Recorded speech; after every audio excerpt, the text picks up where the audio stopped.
बिस्मिल्लाहिर्रहमानिर्रहीम। अस्सलाम वालेकुम। मैं हूं आपके साथ अशफाक इसाक सत्ती। उम्मीद है कि आप खैरियत से होंगे। नवंबर का सर्द महीना है और ऐसे में इस्लामाबाद एक बार फिर से सियासी सरगर्मियों का मरकज बन गया है। ऐसा नहीं है कि वैसे यहां पर सियासी सरगर्मियां नहीं होती, बल्कि सारी होती ही यहां पर। वफाकी दारुल हुकूमत है तो यहीं पे होती हैं। कौमी असम्बली यहां पर है, सेनेट यहां पर है, सुप्रीम कोर्ट यहां पर है। ओवरऑल यहां पर सियासतदान मौजूद रहते हैं अगर सेशन चल रहे हो। लेकिन इस बार 27वीं तरमीम की जो बाज़गश्त है और उसकी मंजूरी होनी है और उसके ऊपर डेलिब्रेशन होनी है, डिस्कशन होनी है और बड़े कलील वक्त में होनी है। तो ऐसे में हम देख रहे हैं कि सियासी दर्जा हरारत, जाहिर है कि अब इस पर बयानबाजी और राब्ते शुरू हो गए हैं तो उस तरह से उरूज पर है। साथ ही साथ ये जो बाज़गश्त है तो इसमें आला सतह पर राब्ते, मेल मुलाकातें, जोड़ तोड़, नंबर्स गेम, सारी चीजें हैं जो डिस्कस हो रही हैं। अब सवाल यहां पर वही बनता है जो 26वीं तरमीम के मौके पर था। और खुशाइन बात इस बार यह है कि पहले मुसवदा आए बगैर मामला मंजूरी तक एकदम पहुंच गया था, फिर उसके बाद डेलिब्रेशन हुई थी और काफी बयानात सामने आए थे। अब यह है कि इस बार थैंक्स टू बिलावल भुट्टो जरदारी साहब, कल भी मैंने इसका तज़किरा किया था कि वो चीज सामने आई। एक ट्वीट किया उन्होंने कि जी हुकूमत ने हमसे मदद मांगी है, अब उस पर बातचीत हो रही है। और अब यह है कि कुछ जरा ये भी कह रहे थे कि काफी तो नून लीग के अपने अंदर भी अपने अरकान पार्लियामेंट से उन्होंने पूछा ही नहीं था कि भाई ये तरमीम आ रही है या इसके ऊपर क्या बात होनी है, क्योंकि कल हमने आपको एक ट्रेल भी दिखाई थी जिसके अंदर जो वुज़रा थे, बड़े सीनियर लोग थे, जिसमें राना सनाउल्लाह हैं या एहसन इकबाल साहब है। जब उनसे पूछा गया अक्टूबर के आखिरी अशरे में कि भाई आ रही है कोई तरमीम, उन्होंने कहा नहीं जी ऐसा कुछ नहीं है, लेकिन अब आ रही है और अब इस पर राब्ते भी हो रहे हैं।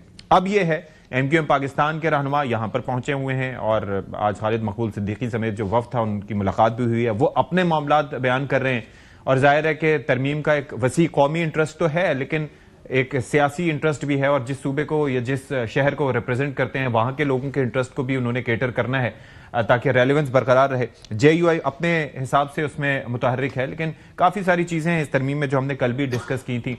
NFC का मामला है, फिर जुडिशरी से मुतालिक मामला है, एग्जीक्यूटिव मजिस्ट्रेट्स का मामला है जो मुशर्रफ साहब के दौर में 2001 में उनसे इख्तियारात वापस ले लिए गए थे, लेकिन अब ये वक्त की ज़रूरत है कहा जा रहा है, क्योंकि जुडिशरी पर, लोअर जुडिशरी पर काफ़ी बोझ है।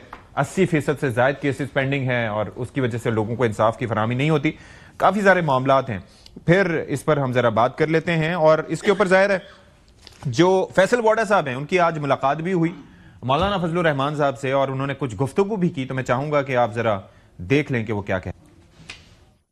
देखिए जी, मुझे तो ये बहुत स्मूथ होती हुई और बहुत स्मूथली पास होती हुई नजर आ रही है। सेनेट से ही होगी जिधर का मैं सेनेटर हूँ। पीपल्स पार्टी एक डेमोक्रेटिक पार्टी है। बिलावल साहब एक बहुत डेमोक्रेटिक इंसान है और वो जामिन है इस डेमोक्रेसी का। और जरदारी साहब जो हैं, प्रेसिडेंट साहब हमारे, वो हैं सियासी शतरंज के बड़े खिलाड़ी। जो निजाम की जामिन ही पीपल्स पार्टी, और इस निजाम को डीरेल होने भी नहीं देगी पीपल्स पार्टी। उसमें प्रोपोगेट करने वाली पोलिटिकल पार्टियां 18वीं तरमीम को प्रोपोगेट कर रही है, लेकिन 18वीं तरमीम में कोई रोल बैक, कोई रिवर्सल है ही नहीं किसी किस्म। तो सब ऑन बोर्ड है।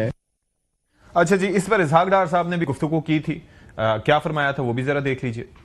किसी चीज पे हुकूमत को कोई रिजर्वेशन नहीं है। ये नहीं है कि यहाँ तरमीम लाई जाए और आनन फानन उसके ऊपर वोटिंग शुरू हो जाए, ये नहीं होगा। अभी हमने अपने लार्जेस्ट अलाय है उसके साथ बैठे हैं, दूसरे अलाइज को भी अभी हमने उनको भी ऑन बोर्ड करना है। उसके बाद जो फाइनल डॉक्यूमेंट होगी वो आपके पास पेश कर दी जाएगी। अगर आप चाहते हैं कि जल्दी देखना चाहते हैं तो मैं हुकूमत को ये जरूर रिक्वेस्ट कर सकता हूँ कि बजाय नेशनल असेंबली में लाने से पहले इस दफा सेनेट में ले, ताकि हम उसको जरा ज्यादा जल्दी से देख दुख लें और जो वैल्यू होनी है, जो कुछ होना यहां से हो जाए पहले, उसके लिए मैं तैयार हूं।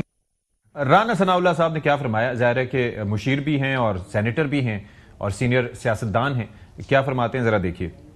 इसमें उन तमाम एरियाज को आइडेंटिफाई किया गया है जहां जहां पे कॉन्स्टिट्यूशनल अमेंडमेंट्स की जरूरत है, लेकिन इसमें 2-3 एरिया जो है वो ज्यादा जरूरी इसलिए हैं कि NFC अवार्ड जो है वो अब होने को है। इसी तरह से जो कॉन्स्टिट्यूशनल कोर्ट है उसके ऊपर हमारा बिल्कुल इत्तफाक है, पीपल्स पार्टी का और हमारा। अगर तो गवर्नमेंट ने ये फैसला किया कि जिन चीजों के ऊपर कंसेंसस पाया जाता है उनको कर लिया जाए और दूसरों के ऊपर डिस्कशन जो है वो जारी रहे, तो फिर तो ये मामला जो है अगले हफ्ते 10 दिन में हो सकता है। पूरे पैकेज को साथ लेके चलना होगा तो फिर इसमें थोड़ा टाइम लग